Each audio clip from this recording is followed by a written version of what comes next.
public defender is an attorney employed by the community and responsible for giving legal aid without cost to any person who seeks it and is financially unable to employ private counsel. It is his duty to defend those accused of crime until the issue is decided in a court of law. The first public defender's office in the United States was opened in January 1913. Over the years, other offices were opened. And today, that handful has grown to a network of lawyers cooperating to protect the rights of our clients. The case you are about to see is one of the most bizarre that this office has ever encountered. And yet, it's all a matter of public record.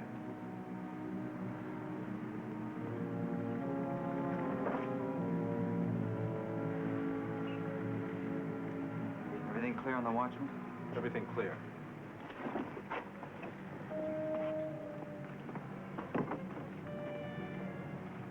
It's bound to be wired with an alarm. Get the short circuit unit.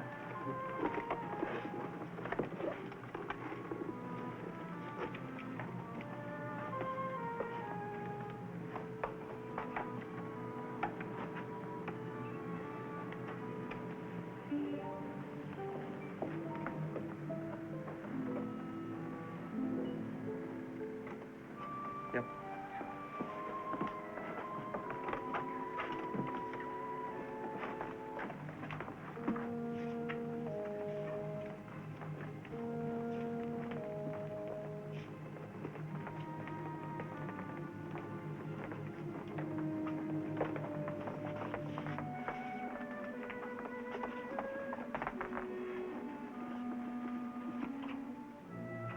I won't need any tools. I can do this by long-distance telephone.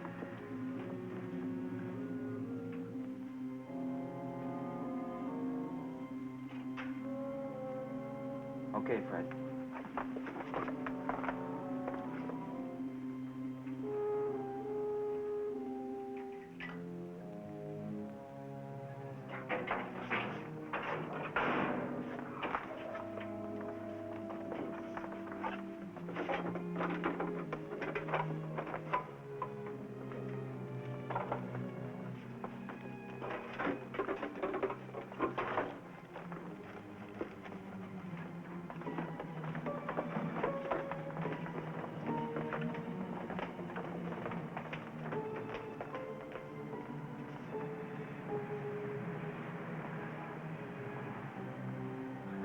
I tell you, it wasn't a double play. The ball goes right off the pitcher. That makes it a shortstop play. But Eddie Gould tried to make a dive for it.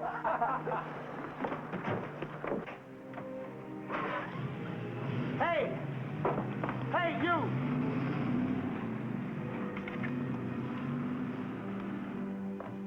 Send him in. The heist was a loan company out in the Norwood district. About 4 of them. We got the one driving, but no trace of the money or the others. Thanks.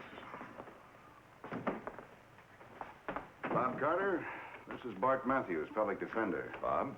He came down at my request to see if he can help you. Sit down.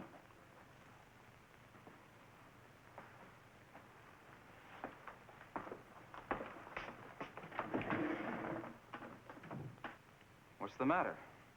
My face dirty or something? There's going to be more than that wrong with you, Bob, if you don't come off your high horse and realize that I'm here to help you. Why don't you guys give up? I already told the cop I don't know anything. According to what Lieutenant Fagan told me, you knew enough to break into that loan company, take a lot of money, and disguise yourself so that you'd be above suspicion. Thanks for the nice words. Now, can I go back to my cell? Bob, don't you realize the seriousness of the charge against you? Suspicion of burglary.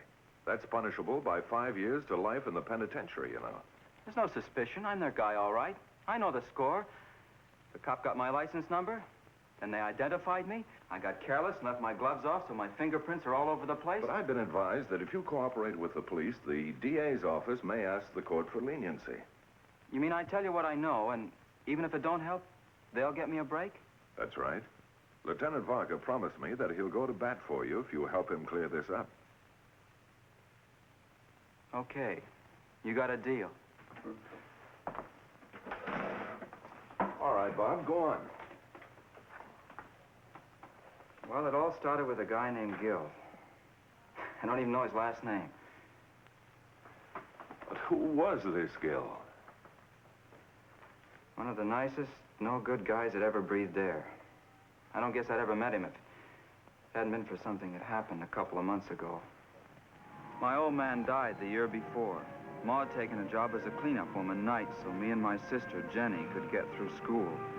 Things were rough. Okay, Rick, give her the gun.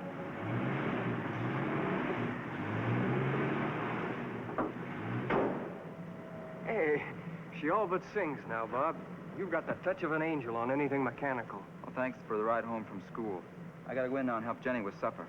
Yeah, they're having a clam bake tonight at Baptist Place. Pick you up at 7. Sorry, Rick, I can't make it. What are you talking about? Well, you've been paying for my fun long enough. I can't do it myself. Saddest story I ever heard. Pick you up at 7. No, I mean it, Rick. And why don't you change things, Bob? Make yourself a few bucks. I could help. Look, you and I have been friends for a long time. How you make your money to buy convertibles and do it up brown is your own business. But it's not for me. I'll see you.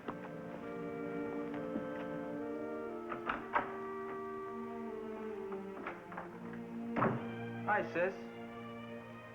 I wish you'd be more careful with your shirts. This is the 4th I've ironed this week. You know, you're gonna make some guy a great husband. You're not funny, Bob. Not funny at all. Hey, what's the matter?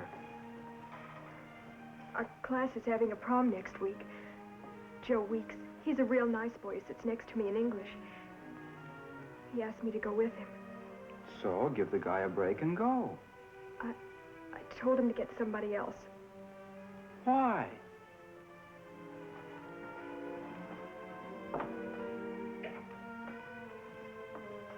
This is the dress that Ma got for me to wear.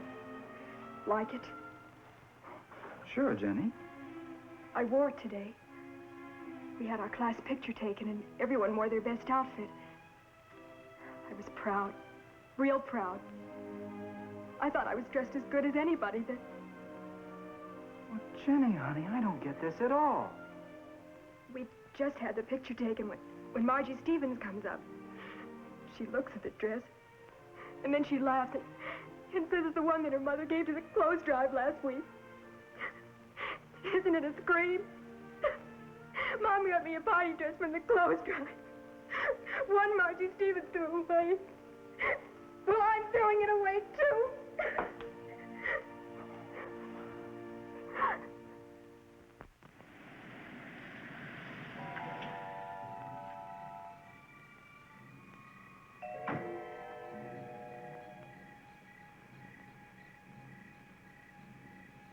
Gil? Oh, yeah, what's on your mind? Gil, this is Bob. Oh. Sit down. You and Rick been good friends a long time, I gather. Well, ever since I can remember. He's a swell guy. Says the same about you.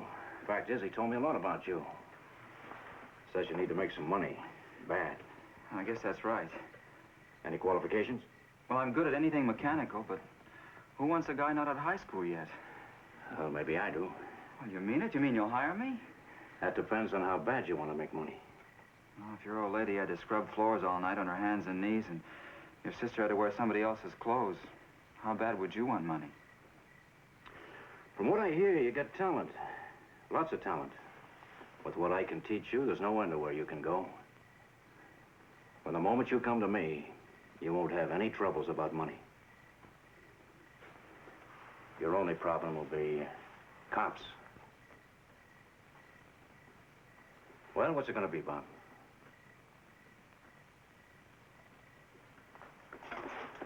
I contact the fellows by phone when there's to be a meeting. Tell them the time and the place. Okay. Oh, Bob, tell your mother to quit that job, huh? And get that sister of yours a new dress. I'll see you.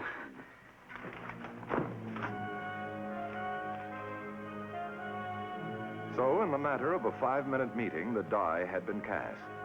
Young Bob Carter wanted money desperately, and Gil Wells had the means whereby he could get it. And between this boy and this man, there developed a great bond of devotion that seemed destined to bind them in tragedy as well.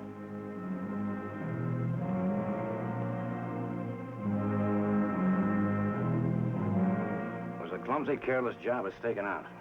And you only have Bob to thank for not getting caught last night. Cracking that safe is as fast a job as I've ever seen. He's one of the best. But in spite of the blunders, it was a pretty good week. 3 service stations, a cafe, and a garage. $885.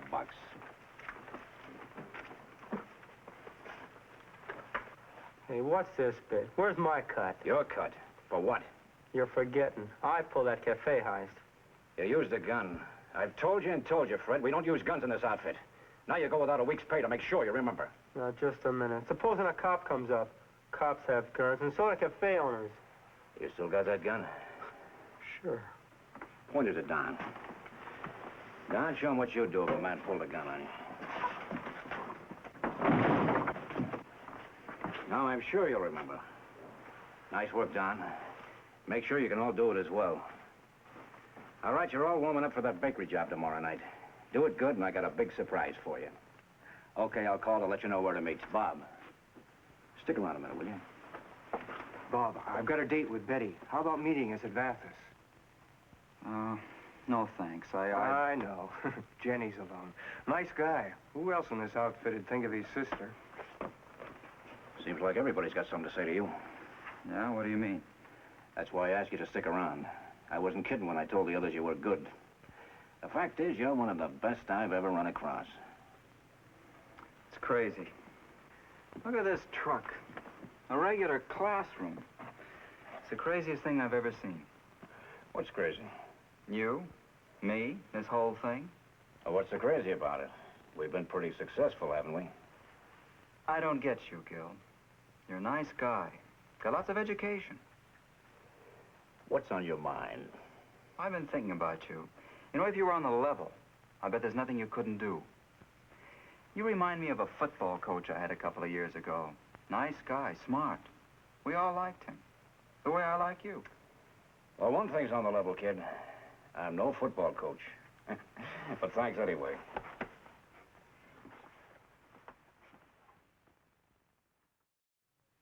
Oh, Bob, we're so proud of you. And grateful, too. Ah, forget it. I'm the man of this house, ain't I? Aren't I? Okay, but I am. And my family deserves nice things like anybody else.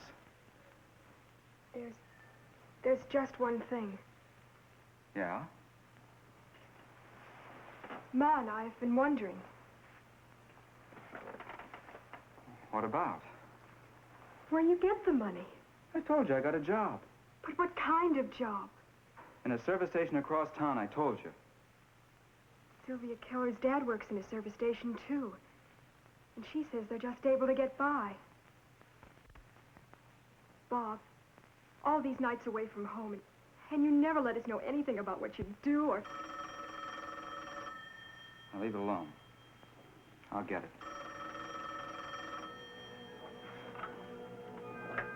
Hello? Yeah. Right. Right. I'll be there. Another one of those phone calls. Where are you going? Jenny, leave me alone.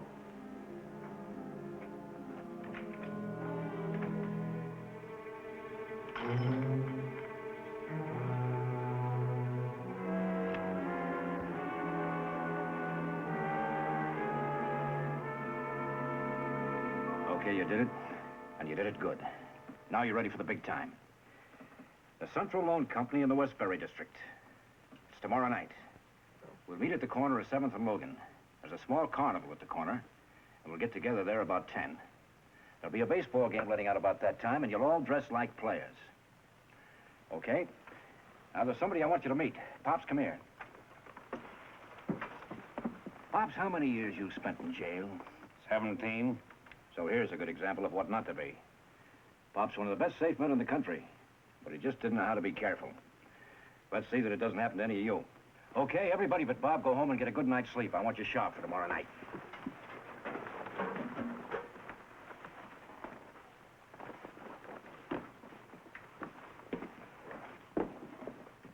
Bob, Pop's got some intricate tumblers for you to work on. Okay, Pop, he's all yours.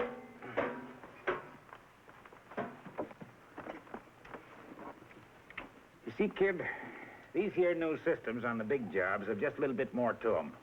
I'll show you. Oh, no point waiting for Bob. He may be a while. I wanted to talk to you, Gil. What about? I want you to count me out for a few days. Why? I want to get married. Forget it. What are you talking about? It's a tough business, Rick. You gotta keep your mind on your work. No time for vine-covered cottages. Well, now, just a minute. I go out and do a heist for you. That doesn't give you the right to run my life.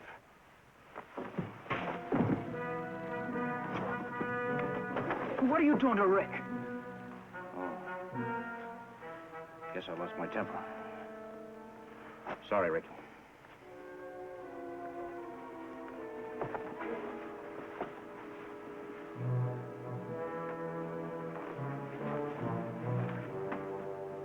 And you talk about being smart.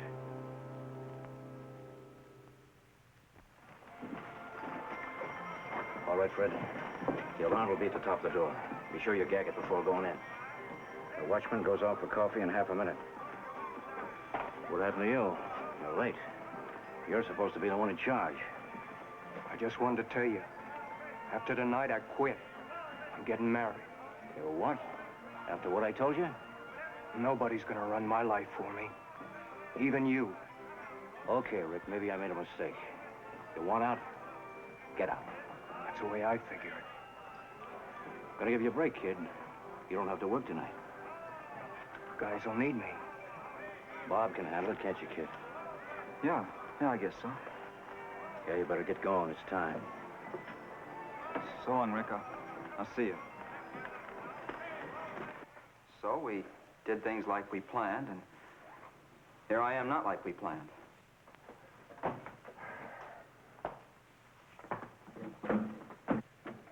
No, you're right. You're not much help. Tough? But you could help. How? Well, chances are this Gil doesn't know that you've been arrested. That means he'll try and contact you by phone. Then I could let the cops know where I was meeting him. That it? Nothing doing. I'm no good, maybe, but I'm not going to do that to Gil. I thought you'd like to see this, Bart. Thanks, Bill.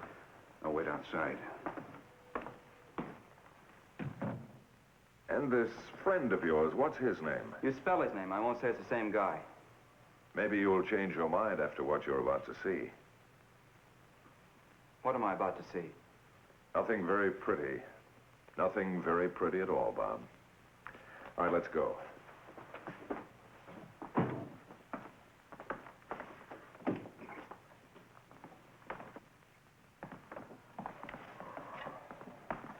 A patrol car was cruising out on Route 77 this evening. They spotted a convertible off the road. They stopped to investigate, and this is what they found. Rick. He's got 3 bullet holes in his chest. Some honeymooner, Bob.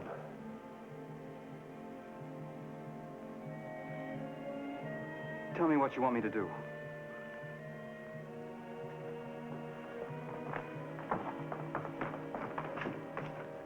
There was only one thing for Bob to do, and that was to go home and sit tight until Gil contacted him. And as it turned out, he didn't have but 12 hours to wait.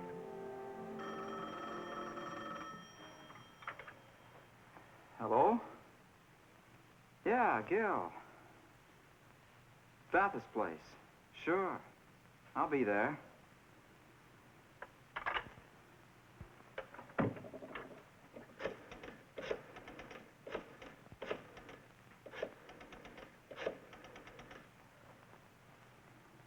Hello? Give me Bart Matthews. Hey, Bob. Hiya, kid. Gil, what are you doing here? Thought you were supposed to meet me at Bathurst's place. Changed my plans. You mind? No, of course not. Where's the truck? Let's go.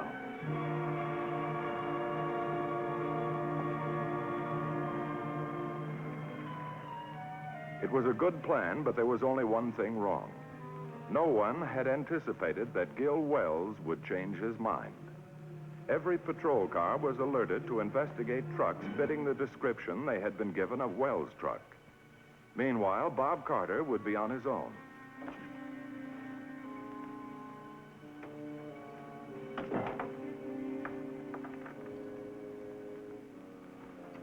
Just a hotel room, kid.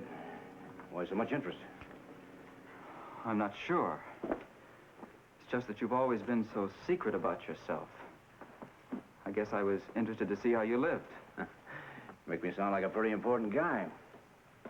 The fact is, you are the only one who knows where I live. Gil, why did you pick me up near the house? Oh, I guess I was interested to find out about the job last night. How it went. You got the money, didn't you? Yeah, I got the money. Wasn't any trouble, was there? No. No, there wasn't any trouble. You're lying, kid. You're lying right through your teeth. Why, you're crazy, Gil. Fred's big brother spent the night in the drunk tank. He saw them book you. Baseball outfit and all. Okay, so I didn't want to bother you. Give it to me straight, kid. How'd you get out of jail? The cops plan it that way? They didn't have to plan it. After I saw what you did to Rick, I'd have come here myself. Rick got out of line. When guys get out of line in this business, you have to take care of them. You're just like my football coach. That's what I always said, wasn't it? How wrong can a guy get? Gil Wells, this is the police. We found your truck down the alley, traced it to you. Come out with your hands up. Now, give me the key to this door. Not yet. What do you intend doing? Giving me a wedding present, too? I'm walking out of here right behind you. I'm not moving. Like you said, I'm not your football coach. You've got 10 seconds to change your mind. 1, 2... First it was Jenny. 3... Then it was Rick and Betty. 4... Now me. 5... How many more lives you wrecked? 6... How many more people cry themselves to sleep at night because of you? 7... Open 8... 9...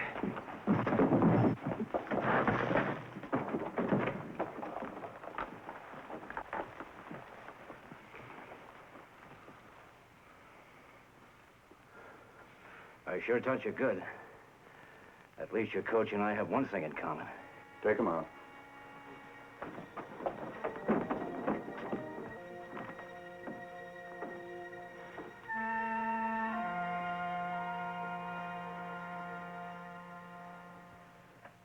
And so, with the capture of the other youth, one of the nation's most unique crime rings was brought to an end.